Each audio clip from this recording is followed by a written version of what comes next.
civility talk is bullshit. It's bullshit. We talk about civility, we reach for this early modern concept because we want to punish and to exclude and to suppress. But to be frank, I want civility. I want people to behave, I want people to respect one another, and I believe that civility is the way to conduct a society, a conversation, and our everyday exchanges, even with people we vehemently disagree with. But here, Teresa Bejan, who teaches at Oxford University, disagrees with me.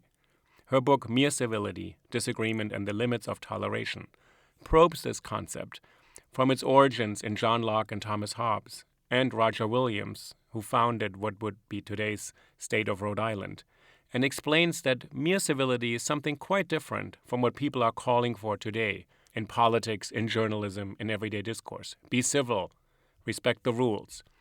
She actually pushes that concept into a different space and explained to me what mere civility would be, in distinction to this civility talk, which she considered bullshit.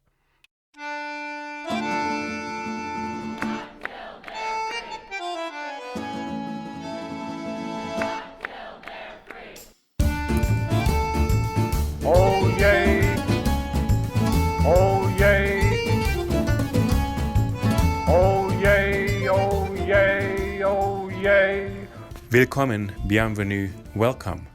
No, this is not cabaret, it's Think About It, a podcast about the power of ideas and how language can change the world, with Uli Baer. I'm very happy today to be sitting here in New York City on a beautiful fall day with Teresa Bejan, who is Associate Professor of Political Theory at Oxford University in England, actually. He's come over to visit for some other things, so I really appreciate it, Teresa, that you're here with me today to join me on Think About It. And you are a political theorist, and you've written a book called Mere Civility, Disagreement and the Limits of Toleration. That was published by Harvard University Press. And that, probably to your own surprise, has proven so relevant in the current cultural climate, both here in Great Britain, all over Europe, in many democracies, where you lay out a concept of civility that isn't quite the one that people invoke over and over right now. Do you want to start out by saying how you got interested in this topic, where you look at the kind of prehistory of our country's commitment to political disagreement that we cherish and value and think is an important part of democratic culture? Yeah, well, firstly, thank you so much for having me, and I'm so happy that we can have this conversation here in person. Yeah, my experience of writing the book, which began as my PhD dissertation, was, I had been working on the thesis for over 8 years by the time it came out as a book.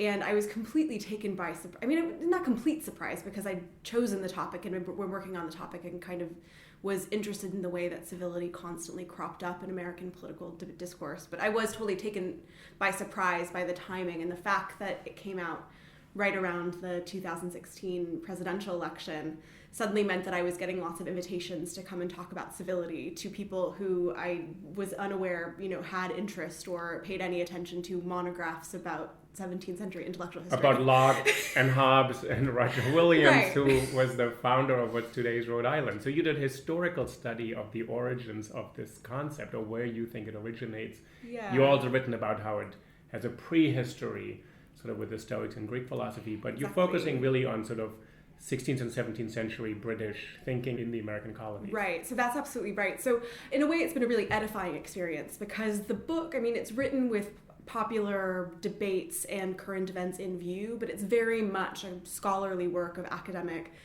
intellectual history and also political theory. And so what I'm really interested in is how this concept of civility kind of coalesces in the 16th and 17th centuries in debates about religious tolerance. Because, of course, the concept of civility is a very old one indeed. It comes from the Latin civilitas, which means alternatively a kind of art of good government or good citizenship.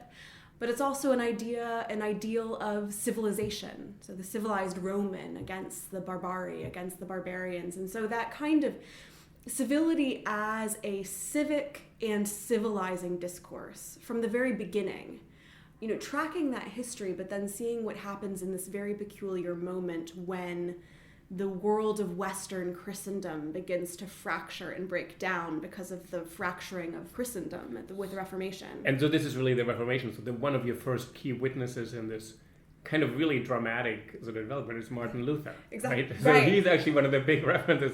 Is he a civil person in our understanding today? Well, I would say not, but not really at all, right? What's been so funny to me, though, is the Luther stuff in the book was a shock to me because, I know the 17th century really well, but like all historians, that means that everything happening in previous and post centuries, I am pretty clueless about. Not that bad, but, So I didn't know all that much about Luther, but learning how terrifically uncivil he was. I mean, I think, I have a pretty generous definition of what it means to be civil.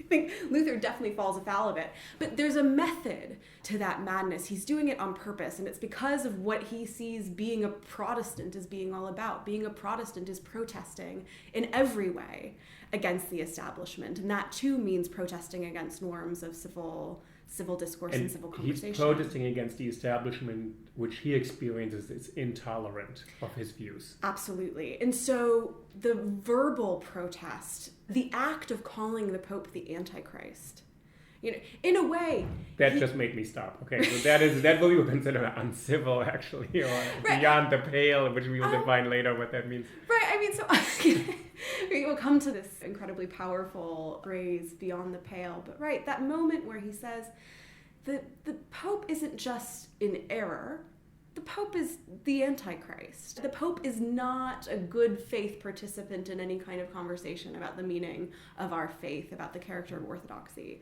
He is an agent of satanic forces and a symbol of the end times.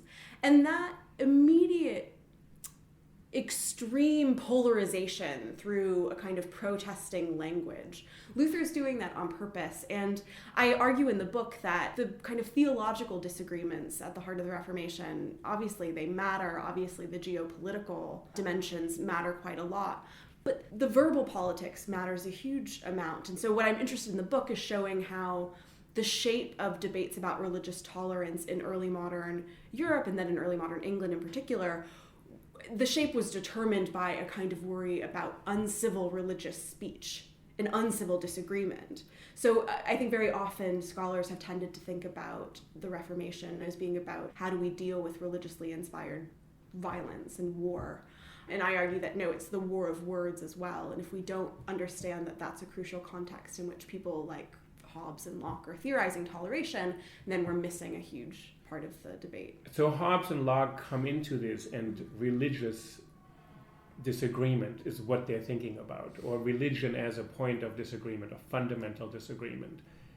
Right. Because when we will look later at where we are today in our culture, where religious disagreement isn't the only one that is so offensive to people. Right. But you're starting out there, or you're saying this is something they're very concerned with because that it threatens to tear people apart in some fundamental, irrevocable way. Right. So let's bring it back just a little bit to the meaning of civility in the Roman Empire, right? Where civility on the one hand is this kind of civic ideal, and on the other hand a civilizational ideal. And to be civil then becomes the mark of the civilized member of the Roman body politic. Well, that's an idea that gets taken up in lots of different ways in lots of different places, but by the time that the Reformation happens in Europe, the ideal of civility as the mark of civilization of the good Christian, who's a member of the Corpus Christianum, what binds us together as a Christian civilization is our shared religion. And so when that religious consensus, or that religious bond, in the language I use in the book is of the vinculum societatis, right, the bond of society, when that breaks down, well, suddenly you have to come up with a kind of alternative basis for civility, of that sort of virtue that holds us together as a civil body. And so the people that I'm interested in are people like Locke and Hobbes, of course, but also Roger Williams. They're working within an English Calvinist tradition of trying to understand how the standard of civility relates to the bond of Christianity. And so the extent to which civility depends on some kind of religious consensus is very much a topic of debate. And so that's what I was really fascinated by. It seemed to be a clear case of very highly intelligent people who are also dealing with practical challenges on the ground, trying to figure out what we actually need to share in order to have a society that's a going concern, but then also being really specific about what we don't need to share. And in this case, what we don't need to share is some kind of religious orthodoxy, some kind of set of shared beliefs. So if we're looking at two continents, so Locke and Hobbes, what is the limit or the edge at where we would not share something anymore? When you're saying there's this kind of general loosening or even breakdown of kind of a religious coherence, or that everybody is part of one thing. Mm-hmm. And then before we shift to Roger Williamson in America, where this plays out differently, or he takes some of these ideas and it tries to implement them even. Right. So the difference is Hobbes and Locke are both working within the English context where there is a national church. And so the idea of civic unity being predicated on a religious unity goes hand in hand with this idea that to be an English citizen, you have to be a communicating member of the Church of England, which means that you actually have to take communion. So a lot of the sort of controversial legislative debates that are going on at this time are debates about how often you have to be seen to be taking communion in the church in order to be able to hold office, or these kinds of things. And so Hobbes and Locke are both thinking about the bond of civility in that context. Hobbes, I think, he basically wants to say, this attempt to impose orthodoxy in thought, to try to have people think the same thing, to have a kind of consensus, that is a recipe for warfare. We see that falling. We see what's happening in Europe that's falling apart. But the idea of a sort of national church is onto something in terms of shared conformist behaviors. So where we all come together and profess to believe the same things, profess our allegiance to the sovereign. Like a performative politics. You're doing the same rituals, you show up on Sundays or Saturdays, whenever it is, to the same things. Absolutely. And people see you, so there's a kind of bearing witness to it. So you're seen, which makes you, in the eyes of others, also, you would look dishonest or hypocritical if you went on Saturday or Sunday and did this, but then acted. So there's a kind of social obligation instituted that doesn't have to be enforced by violence all the time. So I think that's right. I mean, Hobbes, we have to remember it's Hobbes. I mean, Hobbes keeps open the idea that all of this will be enforced because ultimately it relies on the coercive apparatus of the Leviathan state. What's interesting about him, and where I think many people who've read the book maybe got the wrong idea in thinking that that Hobbes is my villain or I'm sort of anti-Hobbes. I actually think Hobbes is really brilliant because he has this idea of civility as a virtue of civil silence. So we agree not to disagree. We agree just not to speak about the things that really divide us, the really fundamental disagreements. But that not saying is secured in a way by our continued participation in these civic rituals, in our belonging. So in a way, I think Hobbes thinks that, you can think whatever you want, and I can know that you are probably muttering internally about the silliness of whatever thing has been put in the prayer book, and we can sort of wink ironically at each other and know that this is all a kind of performance, but our willingness to perform and create, Hobbes is this wonderful theorist of performative politics and the sort of creation and construction of a civitas through ritual. I think that it's a compelling account of how civic unity could work.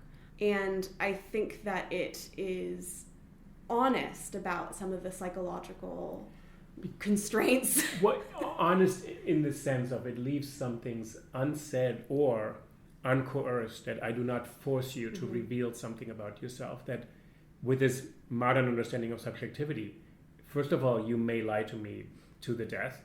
Secondly, you may not know it yourself, kind of. It may be a matter of conscience or belief that you can't prove, and I'm going to keep on trying to prove it. So you have this kind of beginning or this idea of subjectivity that I wouldn't really know your truth, but I respect you have it. And as long as you kind of perform in accordance with it, you're not too much of a contradiction to me, it'll be fine. So I think that's right. There's a way in which Hobbes is actually really sort of hyper-modern here in a way that can feel quite congenial. But it does rely on this sense of a willingness to be a hypocrite, basically, to make this division between our insides and our outsides, and a mutual awareness that we're making that division. It's an embracing of the kind of hypocrisy of everyday life. Everyday life, right. And making that... Which is a very modern thing of Freud wouldn't call it hypocrisy. It's we have an unconscious. There are things we don't know about ourselves, so I will act in certain ways. So, but it's interesting to I don't say need to know. hypocrisy as a kind of enabling condition. Yeah. To say that absolute ruthless honesty would be compromising maybe the other, but also compromise yourself in a way. To exhibit something about yourself that then... So you're saying there's a kind of mutual agreement to leave things unsaid. Yeah, and a kind of mutual agreement to conceal or not say.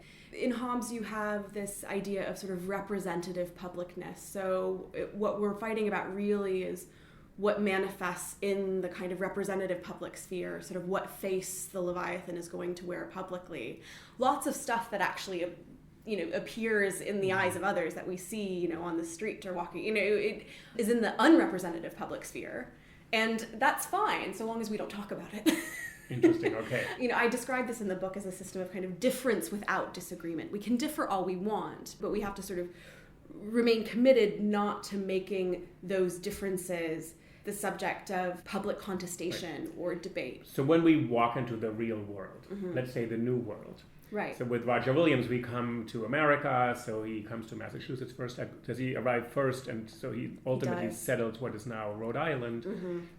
He takes some of these ideas, and how does he try to work them out? Because what you just said made me think sort of, sounds John Rawlsian or something, a little abstract. When you're sort of in the marketplace, in the village, in the town, it becomes a little bit more complicated. I think that's right. It's all well and good to theorize this from the armchair. It's slightly unfair to Hobbes because he very much is living through a tumultuous time, but it also has to be said that he bragged to his contemporaries that he was the first of all that fled from the English Civil Wars. So, he got the heck out of Dodge pretty quickly and is writing all of this stuff while he's in France in the court in exile. But anyway, right. I mean, my take on Roger Williams, who is younger contemporary of Hobbes, is that basically, in a lot of ways, he's a kind of Hobbesian, and he's also fully a Calvinist. So he's working with this distinction between inner and outer, between civil and spiritual, and thinks that social life is going to hinge on us making these distinctions in a pretty strict way. But there's a huge spoiler in the works, which is that he is not only a Puritan, but he's an evangelical Christian. And so that aspect of the Hobbesian solution where we agree not to make certain things public just isn't going to work. Because Williams has this sense of the core, he's a good follower of Luther in this regard, that a core duty of the Christian is to evangelize and protest and witness against sin and call the Pope the Antichrist because he's asking for it. So it's that really, I think, fascinating combination and peculiar combination of, these positions formed in England and then transported overseas to the context of a Puritan New English settlement in Boston that leads to a sort of, let's say, memorable conflagration when Roger Williams begins to make himself obnoxious to just about everyone. And what happens to him then? So in some ways it's really interesting that it's this kind of shift, and it's, I think for us, kind of has allegorical significance. It comes from this British philosophy, and then it's imported into the New World where there's, on the one hand, new challenges. You have Americans here, what they're called, so what we will call them Native Americans or Indians, so populations, huge populations to deal with that. And how is he being dealt with, being this evangelical, what we consider a very righteous person? Right. Williams, I like the word you use, allegorical, because I think that, Americans do have this peculiar mania for rendering our past allegorical and explaining how it explains everything today, and I'm guilty of that as anyone. It's powerful. I think it's actually but it is. Why I'm interested in your work. It powerfully informs, and what you're laying bare is kind of there's a movement to ideas. That ideas change and they're adapted. And I'm interested, so how does Williams adapt Hobbes to this new world which becomes interesting to us as Americans, sort of like we take ideas from elsewhere and try to make them work in this melting pot of... Right, and what fascinated me, and I try in all of my work, and in the book especially, I am keeping an eye always on how is the theory interplaying with practice, and thinking about practice as an input in theory, not just an output. And so Williams, who's formed intellectually, philosophically, and theologically in Old England, is then confronting practical challenges in New England among the Americans and among the New English. And what you find is the theory changes, the theory adapts, and that's what's so compelling. And so what Williams, I mean, not only is he brilliant and fascinating and inspiring and all these things, he's just a really difficult person.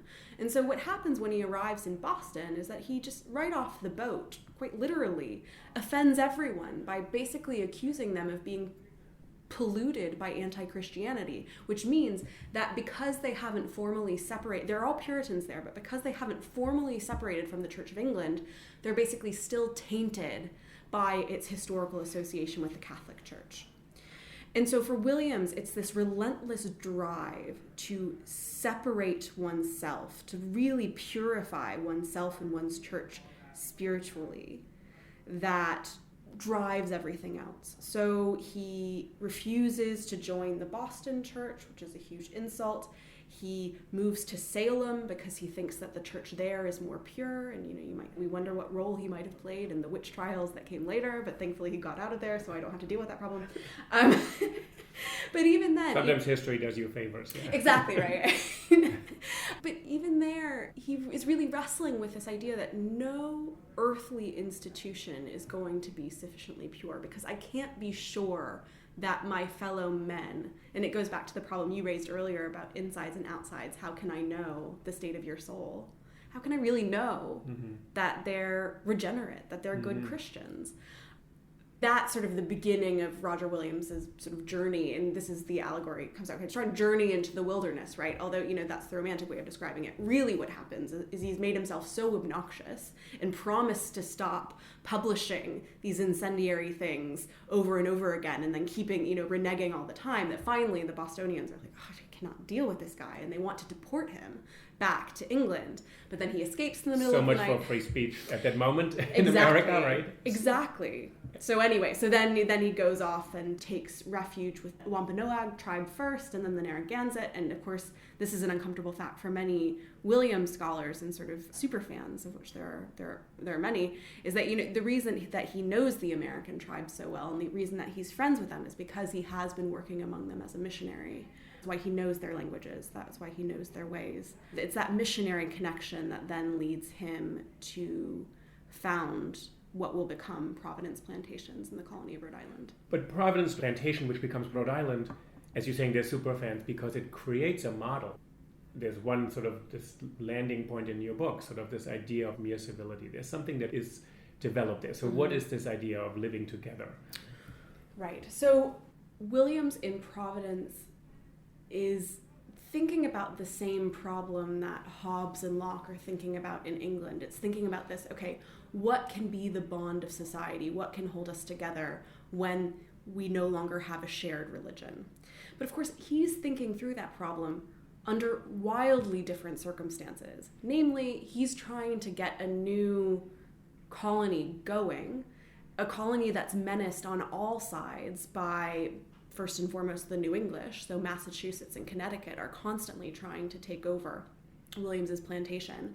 It's menaced from the inside by the fact that, the white English people who come and join him in Providence are other religious nutcases, to pardon my who probably come and think, I have a better version of what you're doing than you did. And you did a couple of months, years back. Exactly. So it's all, so other commentators and critics joke at the time that basically Rhode Island ends up being the latrine of New England, the sewer of New England, because all of the people who are being exiled and kicked out because they're so obnoxious and so extreme theologically end up in Williams's colony. And then also you have the politics of hostile tribes in the area, the fact that William wants the New English and Rhode Island to actually live on good terms and in close connection with the Narragansett. And so who are sovereign tribes at this moment, so hostile from the perspective of the New English, but for their perspective, sovereign tribes who've been encroached upon, right? Absolutely. And for William, it's about respecting Narragansett sovereignty. So that's actually quite interesting. So that's a different model than what ultimately will be worked out. I mean, it will take a long history. Right. So there's a respect for a completely different culture. Well, I think arguably what really crossed the line for the Bostonians, for people in Massachusetts Bay with Williams, was the fact that he'd been arguing that Massachusetts was, I think he said, is a national sin, because basically it rested on this expropriation of the Americans based on a specious claim that Christians had the claim to their land. And so he'd been circulating a pamphlet arguing that case, a pamphlet that's now lost, but it seems like that's initially the thing that really burned up his fellow Puritans, because he was arguing about the sovereignty of American land rights. And so, of course, I don't want to, I think there's a strain of Williams scholarship that tends to really romanticize him and say, oh, look, he's like a multiculturalist avant la lettre and all these things, and I really try to push back against that, because no, he's an evangelical Christian, he believes in the truth of Christianity, he thinks that the Narragansett are engaged in devil worship, but it's his evangelical impulse that actually makes him interested in and committed to living with the Americans, and his insight, which I think is the brilliant insight, but an insight that would only come from practice, really, that civil life, social life, requires that we have much less in common than we think. So all of these theorists who are thinking through this problem of coexistence in England, they've just imbibed this assumption that something like a national church is going to have to hold us together. Mm-hmm. Maybe the national church is no longer a religious thing. Maybe it's a kind of, Hobbesian sort of secular performance, right, and a kind of national identity. Right. But Williams, he has this epiphany because of the circumstances he's living under. It's like, oh, we don't need that. In fact, we don't want that, because that's going to be a recipe for even more conflict.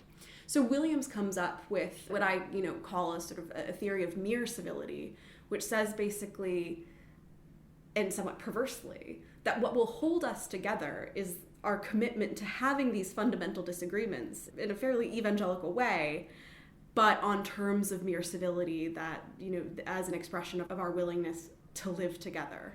So what you're taking is this concept of mere civility, which becomes something like the basis for a lot of American thinking about how this very pluralistic nation can be held together, right, with all of its challenges of who really belongs, even in its plurality.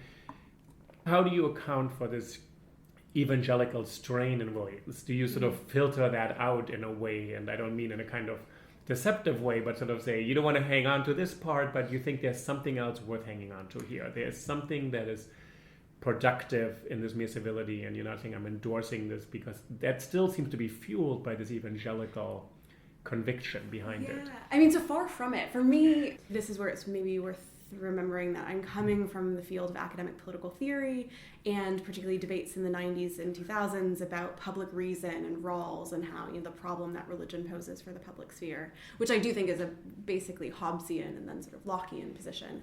One of the things that made me so interested in Williams was precisely the evangelicalism, saying that, look, here's someone who is, strictly speaking, intolerable under all of your Rawlsian theories. We shouldn't be able to accommodate him. Right. And yet he, in the 17th century, has come closest to the institutions that we associate today with liberal toleration, starting, first and foremost, with the idea of non-establishment. So there is no established church in Rhode Island. It's not actually a formal system of toleration where there's an established church but dissent is permitted. No, there's never any established church in Rhode Island. And for Williams, that's absolutely crucial, because he thinks that the mere fact of an existing national established church being publicly endorsed is a problem. But how can we take on Williams's arguments without necessarily taking on his theological premises? But what you just said was very important. The establishment involves non-establishment, right, which is our establishment clause. You can be free to have any religion you want to exercise. Right. You can have no religion in this country. Exactly. That's always forgotten. Sort of, you can be any religion you want. You can also have no. Yeah. So I talked with Eko Yanka a couple of days ago on the podcast, and we said we don't think there's one American president, U.S. president, who has not taken the oath on the Bible. Right. But he would have the option to do so, or she would have the option to do so. But it's an option to not have religion. So Williams doesn't say there has to be, that would be a mistake to impose a church. Mm-hmm. Not just a mistake, he's never one to lower the rhetorical tenor, but it's a form of soul rape, basically. Okay. It's an imposition. And it's a sin. Even if you don't accept his premise, he thinks that it's a violation of both tables of the Ten Commandments, right? It's a violation of our civil duties to each other and our spiritual duties to each other to impose on people's conscience in that way. And so even the option to dissent from an established church, he thinks, is a kind of imposition on your conscience. So then mere civility becomes this kind of bond without coercion or something like that. So you're trying to come up with something. The literary critic Maurice Blanchot once said something like union without unity. So it holds us together, or Hannah Arendt says the world is held together with these networks of relations and the absences of relation. She acknowledges there's failures, breakdowns, gaps, lacks. That is part of what the world is made up on. It's not this idea that everybody's connected, but that we're not connected is also a reality. That's lovely. So this kind of mere civility as a kind of baseline, but what you're not saying is mere civility, it's civility light. It's a weakened version, it's a lesser version. You're actually saying it's a very powerful conception. And it's really quite demanding, actually. I mean, the idea that mere civility is minimal, but it's not easy at all. It's a quite radical commitment to coexistence and sharing a life, but that accommodates and indeed sort of depends on negative affect as much as on positive affect. I mean, part of the things that I was reacting against within political theory and then again in just public discourse about civility was this kind of tendency to say, oh, well, we need to come together, we need to respect each other, we need to accept each other, in this kind of happy clappy kind of aspirational theory. Whereas what I thought was really interesting about Williams was that I think he sees that there's something really inapposite about aspiration when dealing with this problem. And so long as we are relating, even if we're relating negatively, that itself means we're meeting the bar. And how does this play out in the difficult cases? So I think some of the people you've been engaging with is sort of Jeremy Waldron, Martha Nussbaum, John Rawls, which I've had Jeremy on the podcast. Right. He has an understanding of civility as sort of it is needed at some point to actually stop short of where he says there are harms to dignity that are irrevocable because they exclude people from the public. So they put them beyond the pale, which I love them when you define this. Tell us where this idea comes from, beyond the pale, because it comes up so much in these conversations. It's actually from Ireland, I believe, right? So can you just tell us what that means? It's so funny. It's one of these places where, again, in academic political theory and political philosophy, we often have the conceit that we can think about these problems detached from history, that history is distraction. But beyond the pale is such a great example of words and expressions carrying their histories with them and histories of exclusion and oppression. So the pale derives from the Latin palus, which means stake, sort of fence stake.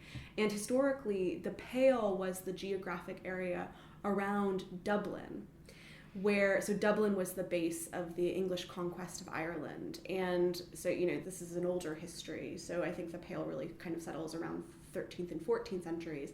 But then with the Reformation, English cultural hegemony becomes a kind of Protestantized Englishness against a kind of barbaric Irish Catholicism. So technically, when we use the phrase beyond the pale, what we're saying is you're like a barbaric Catholic Irishman as opposed to a civilized, Protestantized, Anglicized. And we still use that. We still say this is beyond the pale, which means this actually compromises the continuation of our dialogue.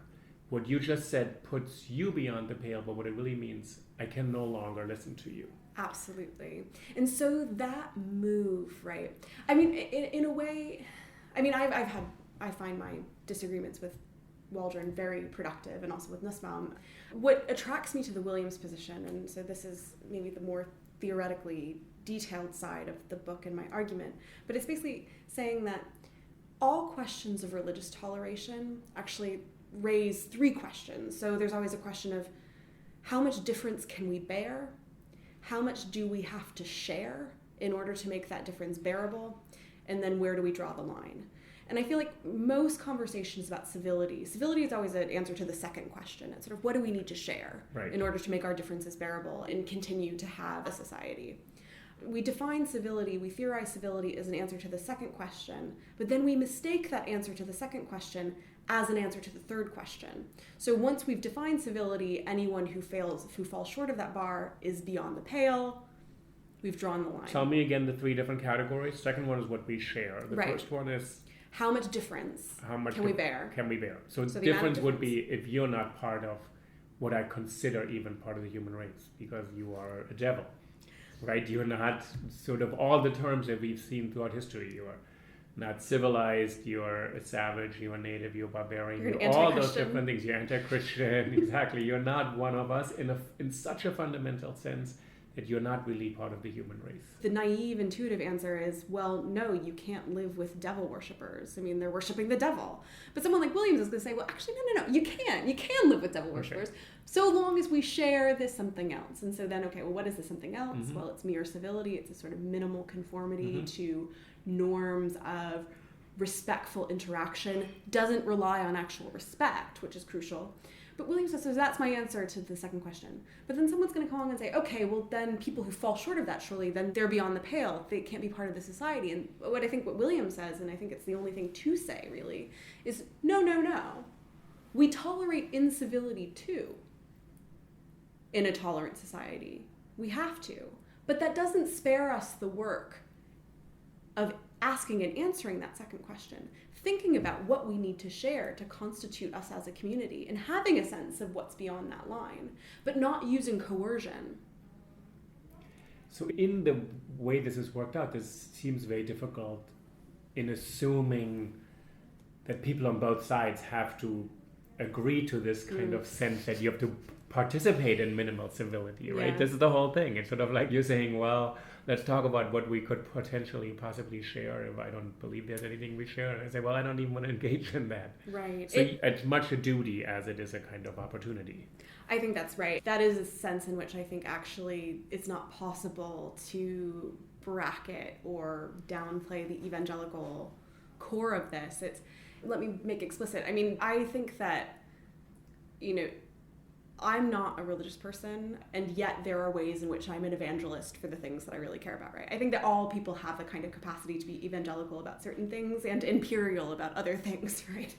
So I think that there's a kind of evangelical human capacity that mere civility trades on, which is if you really care about something, you should want other people to care about and know about that thing too. And I think the language of duty is apt. It's not pleasant to be evangelized to very often. It's not pleasant to be subjected to this sort of thing. But whoever said that tolerant societies were pleasant places to be? Mm-hmm. And so that's a place where I would just want to push people. Again, this is a really human impulse. It's also a philosophical impulse to assume that all good things go together in a neat way. So our society can be tolerant, it can be egalitarian, it can be inclusive, it can be just. All of these things can go together, and everyone can feel good about themselves too. And I have a more pessimistic view. If what you care about is tolerance and inclusion, the criterion of mutual respect is going to be really hard to meet. And I think that's really the core of my disagreement with Waldron, is I think that he has a sense that these things can go together in a way if we have a sufficiently sort of formalized understanding of what civility requires. Well, this is important, the formalized part. I think Jeremy Waldron, I don't want to paraphrase him incorrectly because I would really do a terrible job of it, but he's ultimately says there's some sense sometimes you have to impose things, formalize in a way their laws. You live in a country currently, UK has, very different not very different, but somewhat different understandings about certain things. Yeah. As we know in this country, we protect all sorts of speech. We actually are completely okay to penalize other speech. Mm-hmm. Commercial speech is much more regulated. Commercial interest is protected above dignity. If I libel you as a public figure who benefits from your reputation, you can sue me on that if it actually detracts from your potential income. If I insult you as an individual, you can't litigate as easily. Right. That's interesting. So those are just differences. I don't want to go into sort of why this, but more. So Waldron says, well, some things you're going to have to impose. Sure, absolutely. And, as we know also, they change over time. The courts rule differently. There's not a static interpretation of the law. I think there's a bit of a misunderstanding that the law is absolute and always been the same and self-enforcing. But so you're saying you would shy away from trying to impose that, but you are not shying away from saying it's going to be hard on people. It's going to be really difficult. They have to put up with things. I think there are two important distinctions to make here. Firstly, just to acknowledge, I think the point you've just made about the contingency of ideas of free speech and civility in different national contexts and even subnational contexts is really crucial. And I would say, it's not that here history really matters, and the kind of parochialism of a lot of theorists who think about these issues, who are theorizing in a particular context and assuming, just as is often the case, that somehow America's very strange free speech norms are sort of somehow normative. And then the normative, and I've talked to, really certified experts on free speech, all of whom, including the absolutists, have said there's no such thing as absolutism, of course. That's an absurd idea. If you believe that means all speech is always free. Even people who are absolutists recognize certain regulation is necessary. And secondly, that today's jurisprudence isn't the one that's always held. So it was different 20 years ago, 40 years ago, 60 years ago. So there's a contingency, but it's not arbitrary. Right. It's historically determined, and that's why we're doing this kind of work, to think of what are the basic assumptions. Just hilariously, as a sidebar, I've been accused of being a free speech absolutist, which I find really amusing because I think part of my whole argument is that a lot of the debates that we have about free speech aren't... I think that the phrase free speech is pretty vacuous, that there are actually different concepts of free speech that have long histories, but also very often when we're fighting about free speech, for example, in universities today, what we're really talking about is different codes of civility, sort of what are the norms of civility that should uphold. Anyway, but the two distinctions that I think are relevant to my disagreement with Waldron, one distinction is between civility and other kinds of conversational codes and standards. So I want to be really hard line about civility as the conversational virtue that's expected from members of a tolerant society as such. So in a way, I think talking about civility in the context of the university or the context of the congressional chamber or any of these kinds of things is a kind of just a category mistake. Those are cases of what's the standard of decorum, say, or the standard of respectful interaction. Civility is a kind of peculiar, particular thing, and is necessarily going to be a much lower and a much more permissive standard than the standard in those other places. So that's one thing. The second thing is to say that, I'm no anarchist. I absolutely understand the importance of regulating speech, restricting speech in certain cases. But I think that civility, this comes out clearly historically, I think, civility is unpromising terrain for legislation. Mm-hmm. Because the point about civility is that just as we can't avoid asking and answering that second question of toleration, what do we need to share? We also need to remember that everybody else is asking and answering that question and answering it in a different way.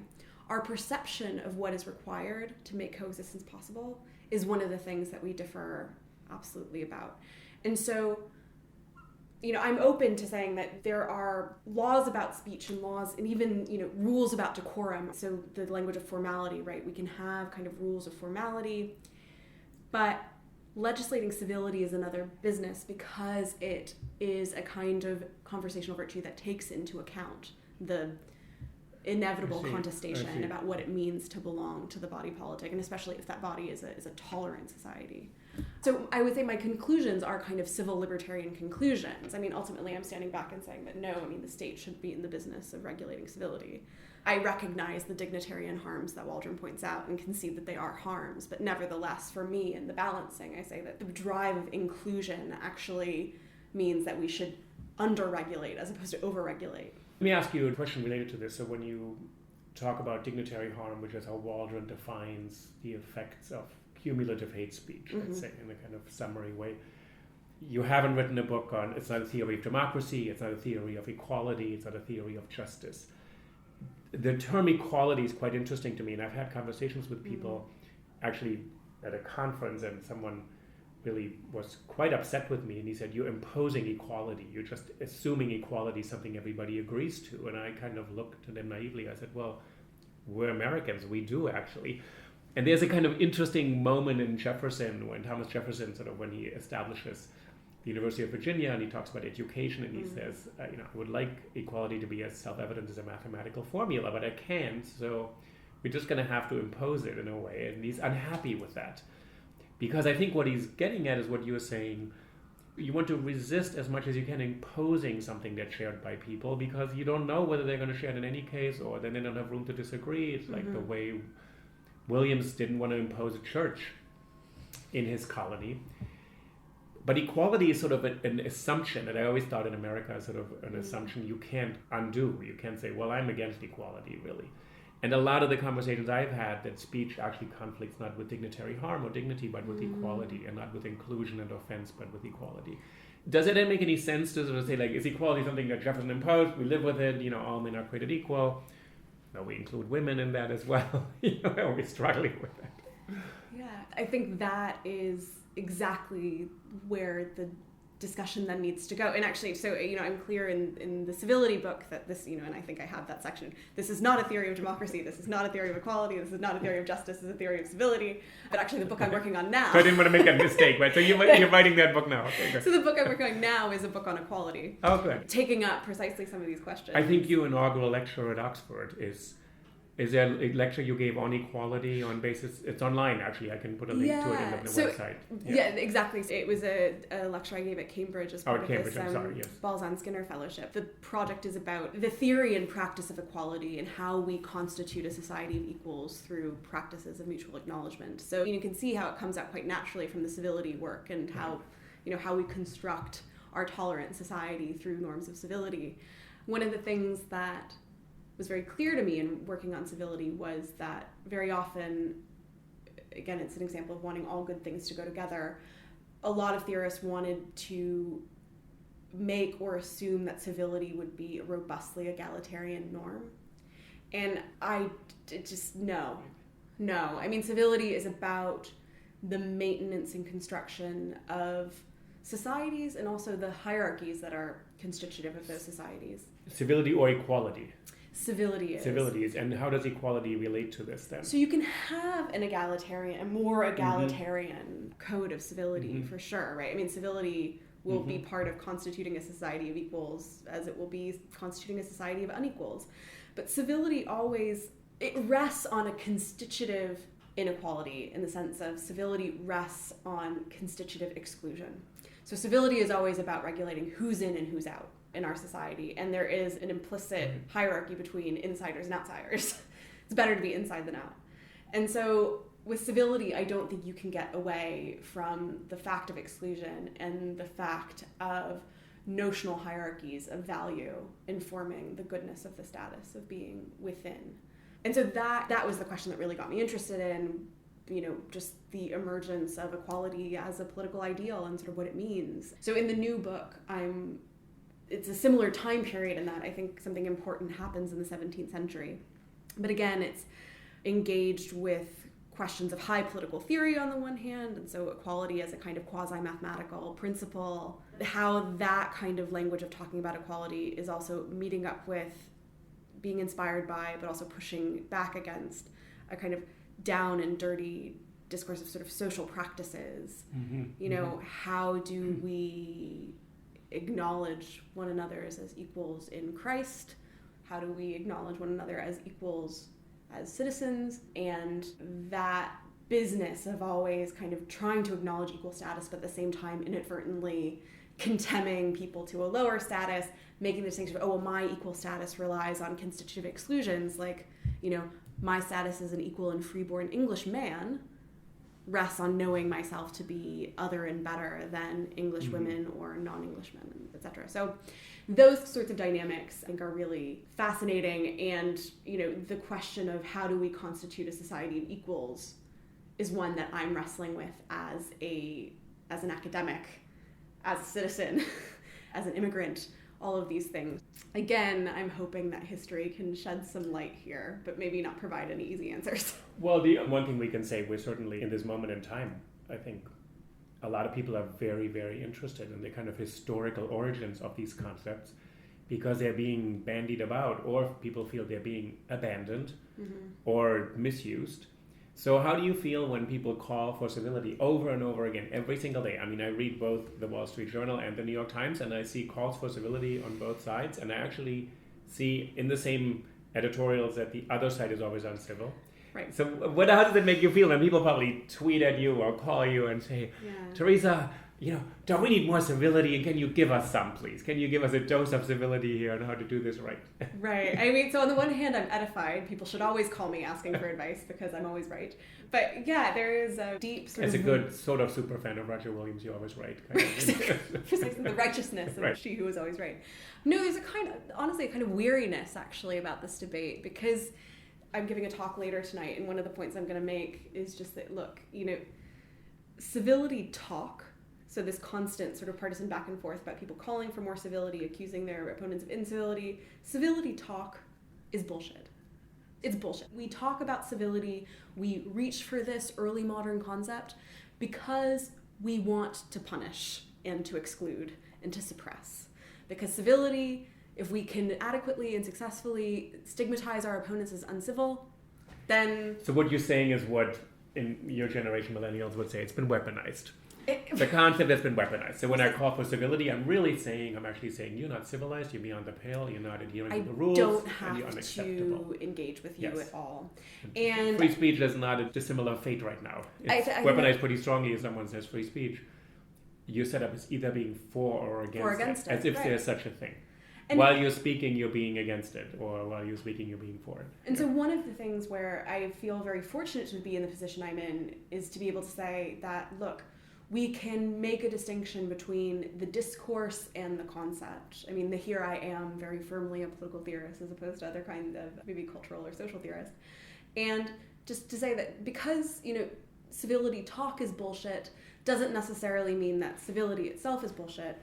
And we can use history and etymology and other forms of study to try to understand better why we keep reaching for this language, what's at stake, historical models of how, and just remember that history is a great way of reminding ourselves that things could be and have been otherwise. And that is just always a good thing to remember. I think that's a good thing. I think that is it's been strangely a bit of a learning curve for many Americans. Mm-hmm. I mean, I lived through 9/11 in New York City, and I kind of thought at that moment Americans in my generation would have realized that things could change overnight. But I think the realization that things tied to concepts which are considered so immovable, so permanent, so static, could change very quickly. I think that's a new realization for many people in the US, that people from other countries realize their country could be different tomorrow morning, or disappear in one day, or institutions could change. So I think that we're in this moment right now where people are grasping for these solid concepts, and what you're saying, history can teach us how they've informed certain efforts, experiments, some have worked, some haven't worked, but we could learn that even relying on this concept, invoking it, is not going to solve this problem. Right. I mean, the sort of appeal to certain concepts is obvious and ours and uncontroversial as a way to sort of, win an argument. I mean, it's, again, we always do this, but again, concepts like civility and tolerance and justice and equality. I mean, fighting about these things is permanent. Right. First of all, I want to thank you for taking this time and actually doing this work you're doing, and doing this double work of the difficult historical theoretical work of kind of understanding and sort of explaining how these concepts where they have originated, what they mean for us today. And then also taking this time to be on, not just my podcast, but actually making this available for people who don't have the time to read an academic study, who don't have the time to write dissertations or go to lectures. And I think this is critically important. What you just said about these concepts we like. So I am on the side of justice, equality, freedom, truth, and speech, of course, because I'm a good person inherently. Richard Rorty said, I think in 1998 or 99, he published this little essay, Achieving Our Country, which I've been teaching to freshmen for 15 years, and it was out of print for a moment. And there he says, why do some political groups, namely liberals, give up on certain terms so quickly, while the other side just uses them? The definitions are shaky no matter what, but family means one thing, America means one thing, our country means one thing, being a patriot means one thing. And he said this one-sidedness, that terms, he was not a postmodernist, Richard Rorty, but he said there should be more open to reinterpretation, to rigorous reinterpretation. So I think your work is sort of to try to reinterpret this term civility, so people can't just use it to beat each other up, essentially. But there's content there, and that matters. And, I'm always running this risk of, and partly it's just a risk of doing that. I'm very touched by what you've said, because I've been doing a lot of, what we say, public-facing work, giving interviews, giving talks, these kinds of things, writing popular articles, and it's really time-consuming for a young academic to be doing these things. But I do think it's really important, because I'm committed to the idea that these concepts are contestable, the meanings change, but there's content there, and it matters. And I'm always at risk in the kind of historically informed work I do of trying to say, oh, well, the history is somehow normative for how we should think about this. And I want to be clear that no, that's not the point I'm making, but having some sense of the rootedness, having some sense of just becoming aware of our sort of historical situatedness, I think can move the discussion forward in a way that simply using a concept like civility to bludgeon our opponents with never will. Right. That's the hope. So, That's the hope. Teresa, I'm going to put the links to some of your other talks on the website. Your book's called Mere Civility, Disagreement, and the Limits of Toleration. I now look forward to your next theory of equality. Absolutely. So thank you so much for joining us today on the podcast. Think about it. Thank you for having me, and it's been an absolute pleasure. Great. Thank you. Great.